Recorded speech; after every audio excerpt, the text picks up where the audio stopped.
नमस्कार, आप देख रहे हैं वर्ल्ड रिपोर्ट। आज हम बात करेंगे ग्रेजुएटी के बारे में कि ग्रेजुएटी आपको कब मिल सकता है, ग्रेजुएटी क्या है और इसका कैलकुलेशन कैसे करेंगे। इन तमाम बातों की जानकारी हम देने जा रहे हैं।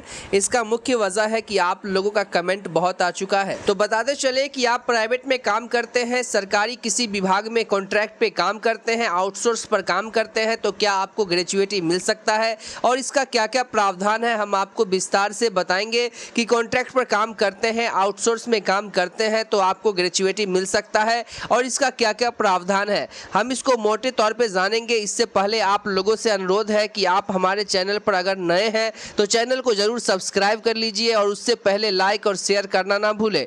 तो आइए हम आपको स्टेप बाय स्टेप करके बताते हैं। बताते चले कई जगह हम 10 साल, 15 साल, 25 साल से काम करते रहते हैं। ऐसे तो ये रिटायरमेंट बेनिफिट है, लेकिन कभी कभी बदलते समय भी कुछ टाइम एंड कंडीशन के साथ आपको यह मिलता है, लेकिन उसके लिए आपको इसकी जानकारी होनी चाहिए। आप में से जो लोग भी जॉब करते हैं, ग्रेजुएटी का नाम सबने सुना होगा, हो सकता है किन्हीं किन्हीं लोगों ने नहीं सुना होगा, लेकिन आज जब हम आपको बताएंगे तो इसमें आपको यह जानकारी देंगे कि किस तरह से आपको आपका ग्रेजुएटी मिलना चाहिए, नहीं मिलना चाहिए, आप इसके दायरे में आते हैं, नहीं आते हैं, इसके लिए क्या क्या पॉसिबिलिटी है, यह सारी बातों पर हम चर्चा करेंगे। अब जब भी किसी कंपनी में काम करते हैं तो सैलरी के साथ साथ एक हिस्सा जो होता है वो ग्रेजुएटी का भी होता है, जो कि ऐसे तो कहा जाता है रिटायरमेंट बेनिफिट है, यानी कि रिटायर करने के बाद दिया जाता है।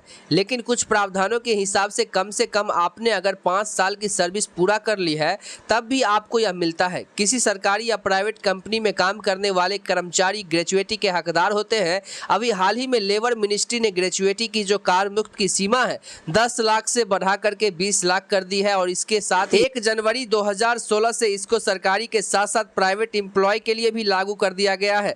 आप अगर किसी निजी कंपनी या सरकारी संस्थान में काम कर रहे हैं तो कंपनी क्या करती है, आपके सेवा के बदले यानी कि रिटायरमेंट के टाइम में एक अतिरिक्त लाभ देती है जिसको ग्रेजुएटी कहा जाता है। और ये जो होता है कार मुक्त होता है, जैसा कि मैंने पहले बताया है। इसके लिए अगर आपने 5 वर्ष की सर्विस पूरा कर ली है तो जॉब छोड़ते समय भी आपको इसके हकदार माने जाते हैं और इसके अलग अलग कुछ रिटायरमेंट कंडीशन हैं। बताते चले उसमें भी ग्रेजुएटी का भुगतान किया जाता है, जिसको हम बाद में जानेंगे। आप अगर किसी सरकारी या प्राइवेट कंपनी में कॉन्ट्रैक्ट या आउटसोर्सिंग के माध्यम से काम कर रहे हैं तो उसमें क्या करता है, जो आपका प्रिंसिपल एम्प्लॉयर कोड है वह ठेकेदार हर 1 साल, 2 साल और 3 साल पर चेंज कर देता है। तो उसका जो चेंज करने का मुख्य उद्देश्य यह होता है कि यह जो ग्रेजुएटी का जो लाभ है उससे आपको वंचित किया जा सके, यानी कि आपको 5 साल की सर्विस ही पूरा नहीं होने दिया जाता है और इस तरह से वर्कर्स का शोषण किया जाता है। दूसरे शब्दों में हम कह सकते हैं आप काम तो लगातार 10 साल 20 साल से कर रहे हैं,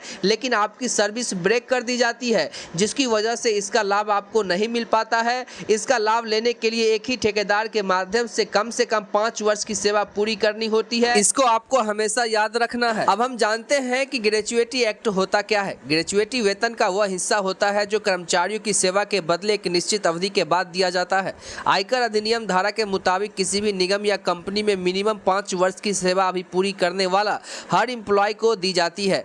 ग्रेजुएटी कर्मचारी वो है जिसको कंपनी अपने पेरोल पर रखती है और ट्रेनी यानी कि प्रशिक्षु ग्रेजुएटी के हकदार नहीं होते हैं। इसको आपको हमेशा ध्यान रखना है। ग्रेजुएटी के दौरान मिले हुए 20 लाख रुपए तक की राशि पर कोई टैक्स नहीं दिया जाता है और आपको हमेशा ध्यान रखना है किसी भी कंपनी में 10 या उससे अधिक एम्प्लॉय हैं तो आप ग्रेजुएटी के हकदार होते हैं, यानी कि आपको हर हाल में ग्रेजुएटी मिलना चाहिए। अब आपका सवाल आता है कि ग्रेजुएटी कौन देता है, यानी कि आपको कौन प्रदान करता है। बता दें एम्प्लॉयर को स्वयं के फंड से आपके ग्रेजुएटी का भुगतान करना होता है। वहीं कोई एम्प्लॉयर क्या करते हैं, किसी जीवन बीमा कंपनी से ग्रुप ग्रेजुएटी खरीद लेते हैं जिसमें कि वो कंट्रीब्यूशन जमा करते हैं। कभी कभी एम्प्लॉय भी उसमें अपना कंट्रीब्यूशन दे सकता है, लेकिन यह जरूरी नहीं है। अब सवाल आता है कि ग्रेजुएटी का कैलकुलेशन कैसे करते हैं, यानी कि इसका गणना कैसे करते हैं। ग्रेजुएटी का गणना करना बहुत ही कठिन काम नहीं है। यह उन एम्प्लॉय के लिए लागू होता है जो किसी प्राइवेट कंपनी या सरकारी विभाग में काम करते हैं, वह ग्रेजुएटी का हकदार होते हैं। ऐसे तो आपका एम्प्लॉयर या कंपनी जितना ज़्यादा चाहे उतना आपका ग्रेजुएटी का भुगतान कर सकता है,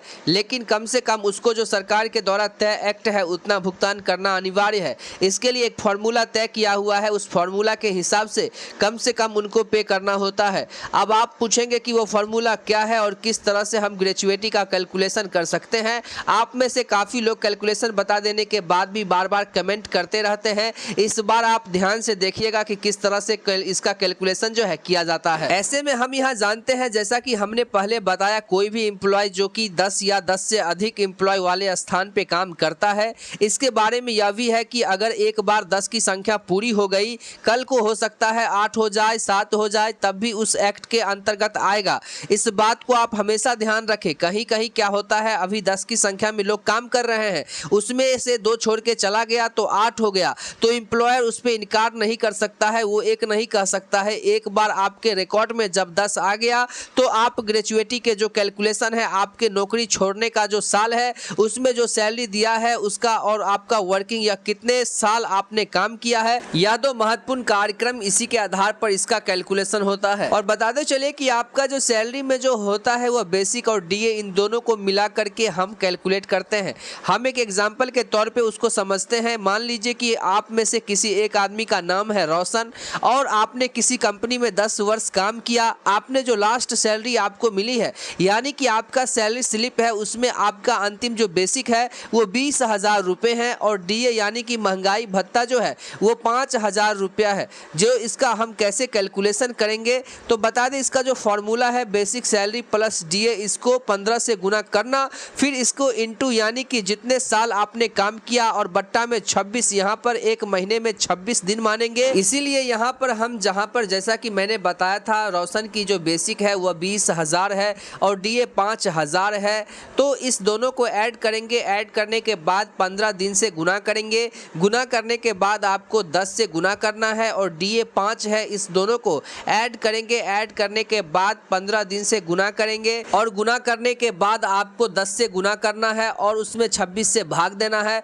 तो इस तरह से जो रोशन का ग्रेचुएटी निकलेगा वो निकलेगा 1,40,230 रुपये 76 पैसे का। इस तरह से आप भी अपना ग्रेचुएटी खुद से कैलकुलेट कर सकते हैं। इसमें कोई बहुत बड़ा रॉकेट साइंस नहीं है, इसमें गुना भाग का खेल है। और आपको कैलकुलेटर और मोबाइल के बाद भी अगर आपको असुविधा हो तो नीचे कमेंट करके आप पूछ सकते हैं, बताने की पूरी कोशिश करूंगा। इस फॉर्मूला का यूज़ करके आप जान सकते हैं, आप मांग सकते हैं। और इसके आगे अगर आप जानना चाहते हैं जो ग्रेचुएटी क्लेम कैसे करें, अगर आपका एम्प्लॉयर आपका ग्रेचुएटी नहीं दे रहा है तो उसके लिए क्या करना है, तो आप नीचे कमेंट करके आप बताएंगे, तो उसके बारे में मैं डिटेल से जानकारी आपको दूंगा। बताते चले दोस्तों कि अभी ऐसा समय आ चुका है कि आप अपने हक की मांगेंगे तो कोई नहीं देगा, हक छीनना पड़ता है। और कानूनन तौर पे अगर आपको किसी भी प्रकार की कोई जानकारी चाहिए तो मैं स्पष्ट रूप से आपको पहले भी बताया हूँ, अभी भी बता रहा हूँ कि तमाम जानकारी आपको मैं डिटेल में दूंगा। और किसी भी प्रकार से जिनको कोई कंपनी अगर ग्रेचुएटी नहीं दे रही है तो उसके बारे में आप कमेंट करें, मैं आपकी पूरी मदद करूंगा, पूरी सहायता करूंगा। तो चलिए, अगर आपको जानकारी अच्छी लगी हो तो आप चैनल को जरूर सब्सक्राइब, खबर को लाइक और शेयर जरूर कीजिए।